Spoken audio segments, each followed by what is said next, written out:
I think this little teaspoon of soil has it.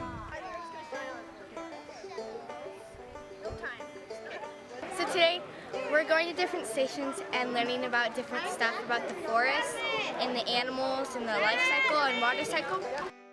We're really excited to have events like this today where we have our local elementary children coming out and helping us reestablish parts of the forest out here. Parts of the forest that they'll be able to come out and enjoy for many years and many generations after them. We're looking forward to working with these kids as they go from elementary to middle to high school and even coming back out in college and enjoying the shade of these trees. My name is Robin Batha. I teach 5th and 6th grade math and science at Jamestown Elementary. And at the beginning of the school year, I contacted Claire Long about just forming a partnership between the Forest Service and our school and finding ways to make the science we're learning in the classroom hands-on and applicable to the real world and the real events that are going on in the Jamestown area. So we're here today to help revegetate the forest after the rim fire, okay? And I want to show you how important your being here today and helping is. Up a little bit. Okay, good. You have a main root there, that's your taproot. These roots right here are called laterals or feeder roots. Okay, so when you plant the tree, you want all the roots heading down. This big root is what anchors it, so when it blows in the wind, it doesn't break. That's all these have those. Showing them how we use our fire tools, what we use them for, and about the items on the engine, and getting them a chance to get in the engine and spray water. We're doing this because it's good to educate the kids on what we actually do. Fire gets started. What are some of the ignition sources?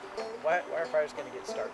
Talking with students about the fire triangle, the 3 legs of the triangle, and helping them distinguish between good fire, bad fire, letting them know that fire is a tool. You promise you're going to have fun today? Yeah! All right, so we're ready to go? We need the first group ready to go. Stanislaus National Forest and Fish and Wildlife have been here running different stations. Students are able to get some hands-on learning. We've had good communication already this year where Fish and Wildlife and National Forest has been coming into our classroom and talking about the importance of fire and specifically about what we'd be doing out here today with our rim fires, so it's making it that much more relevant and important for them. What does a tree need in order to grow, boys and girls? Do you know what it needs? Water. What's some sunlight? Very good. What else? Soil to sink its roots into, right? So it needs water, soil, sun, and it needs space. It needs lots of space to grow too. My favorite station was the animal station. What? Because I really like animals and because it shows you like each what type and you get to guess the animals. Today we're teaching about the kids about the native animals of California.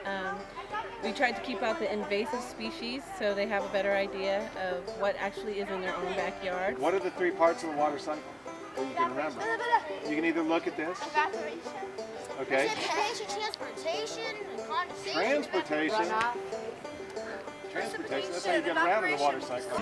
Mainly talking about how I link my profession back to the water cycle and how important and how limited a resource water, fresh water is. These are also called side swimmers. Now think about what happens to a creek or a stream. We are doing aquatic macroinvertebrates today that we brought from a local creek, and we're talking to these kids that raise salmon and trout in their classrooms, showing them some of the critters that their fish would be eating.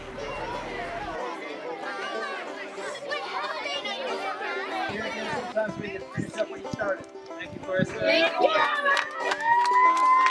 We've incorporated school systems locally to come up and help us replant some of these sites that burned in the fire.